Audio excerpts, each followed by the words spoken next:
Hello and welcome to Star Citizen Sunday. This is a weekly show which covers all the news of Star Citizen from the week just past.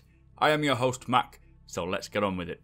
This week we learn how ships can spawn inside other ships, we get a new set of 3.0 dates, plus we see how they create a whole solar system. So 3.0's production schedule has had its weekly update, and unfortunately the dates have slipped back again, only slightly. The new dates are as followed. So ENQUIRIES get it between the 3rd and the 7th of August. PTU First Wave gets it between the 18th and the 31st of August. And then it goes to live on the 4th to the 8th of September. Now they did put a statement out as always. This week they said we're entered the optimization, the polishing and the bug fixing phase for 3.0 feature sets. As there have been so many features and content implemented, we've encountered some stability issues that we want to address before going to the wider test audience.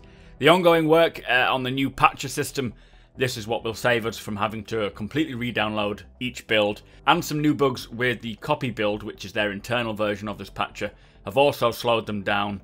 But because of this, they have pushed back the ENQUIRIES and subsequent date ranges to reflect the additional time needed to get Star Citizen Alpha 3.0 ready for prime time.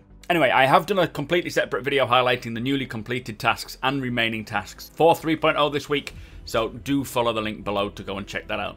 So this week's ATV came from the Austin studio. They started off by mentioning they refactored the shopping code and they started plugging all the shop items back into the shops, plus getting the new kiosks up and running. They're also getting 3.0 shops functional firstly, and then making their pass on the Area 18 shops. They say the ability to purchase armor piece by piece is now implemented as well, so you can buy a torso, a leg, an arm, or whatever you want in different sizes. They've implemented the final ships into the price fixer tool. This tool allows them to see each ship's physical loadout and their individual prices, thus determining the overall price of the ship. It also allows them to accurately determine the respawn values of each ship and the respawn timers. This helps to see if any ships are under or over their intended power ranges, and it's very close to completing. They'll move on to balancing the inventory and prices for shops in 3.0. Now they've made progress on getting Miles Eckhart set up and ready to go. They've also created code to dictate Miles' conversation with the player based upon the player's rep. So this will change depending on what you have done previously in the game, if you're a good guy or a bad guy. So he may not give you certain missions if you are not as bad as he wants you to be. They're also making the mission giver experience as good as it can be, and it does look good from what we've seen so far. They finished images and videos for the Cutlass Black and now moved on to creating the base materials and white box meshes for the Cutlass variants, which are the red and the blue. They'll also move on to the Constellation Phoenix to allow time for design to flesh out the key gameplay systems for the Cutlass as well, so that will be coming along pretty soon hopefully. They're finally working on a promo video for the Constellation Aquila. I expect this will come when 3.0 is dropped and they release the Aquila for sale again. Now backend are supporting 3.0 features and prepping for deployment of the Diffusion API. There's lots of work under the hood here. All of it is quite technical, so if you do want to know more about it, do check the video out. They've started R&D for how to create the Wildline system. Now Wildlines are any dialogue spoken by NPCs, so they're working on things like greetings, cheers and shouts, plus anything else that they may need. They're using the technique to blend the Wildlines with animation so it looks more fulfilling and realistic. They're also going through all the old animations and filling in any gaps missed from the original performance capture data, again just making it blend more smoothly. So they're continuing work to refine the cockpit experience. They're now in the R&D phase for implementing button presses. We will have additive animations for button presses, plus hit reactions based upon the damage direction, the damage amount, and the overall health of the ship.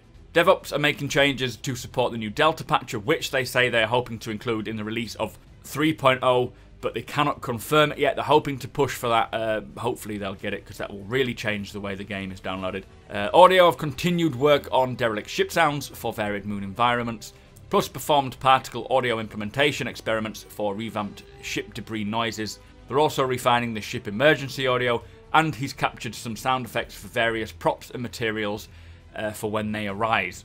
QA are testing the Cutlass Black, plus shipwrecks, missions in 3.0 and NPCs. They're also testing pretty much all of the ships for item 2.0. They're testing the new Mobiglass apps, Gravity and Freefall, plus the cargo mechanics, making sure that all works right. And we saw a very funny and scary, weird cargo bug, which I'll play in the background. Anyway, Turbulent, they say they are working on updating the ship specifications on the database to reflect more accurately CIG's vision for where they want the ships to be. They've been adding quantum drives and fuel tanks to the component sheet, plus smoothing out any existing components to make it more clear as to what each ship has. They've now included the ground vehicles and the new ship sizing scheme, so weapons will go from 1 to 12, 12 being massive obviously. Other components will fall in line with the small, medium and large, relating to the ship sizes.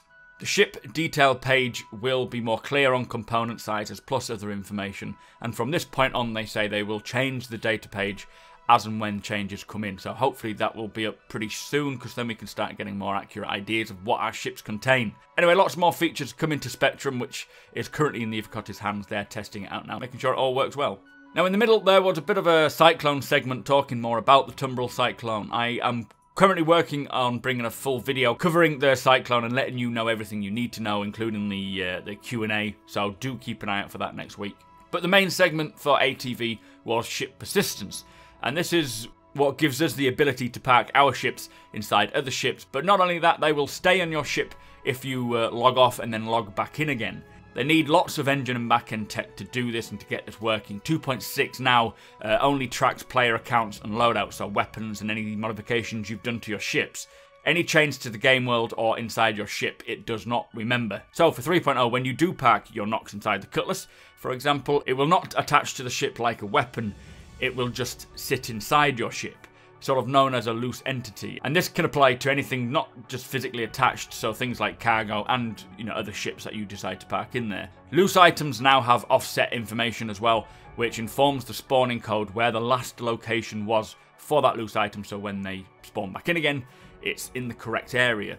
Now you will need to place these items in the correct zone, so like the cargo hold section, otherwise they will collide and fall around, and this is going into the cargo hold sort of mag locks. If they're not in there, then they become a danger and they could cause injuries. But they're also bringing in a new methodology which is to do with the legal owner and the physical owner. So if you have like a piece of cargo that you have bought, then you are the legal owner of this. If someone was to take that, then they are the physical owner rather than the legal. And this needs to be tracked and accurately determined. It will also play a part into the criminal system once that gets more further fleshed out. But these factors will play into the pirating aspect as well. So if you have some cargo on your ship, which is not in your cargo hold, so it's not in the manifest, so you haven't declared it, then this will also leave that open to be taken without that person getting into trouble himself. So you've got to be careful in that sense. All of this will make the cargo system and the cargo mechanic a lot more interesting. It's not just going to be black and white, it's going to be some grey areas there too. But you can collect other things. He did say that you'll be able to go and grab a Big Benny's machine and collect them up if you find multiple ones. You can store them all in your ship, so you can have a Big Benny's machine in your ship. And then you could probably trade that between friends, to swap it for a weapon. But with the ability to affect the world in this way, it can have an effect on the whole economy, which in turn creates economic missions based upon players' actions. Now, it did touch upon the fact that they want to move the whole game to server meshes for the universe. So basically either multiple meshes or hopefully one single mesh which governs the whole universe and will allow for truly persistent behavior. So if one thing happens on a planet somewhere, then that is just the one planet in that whole system.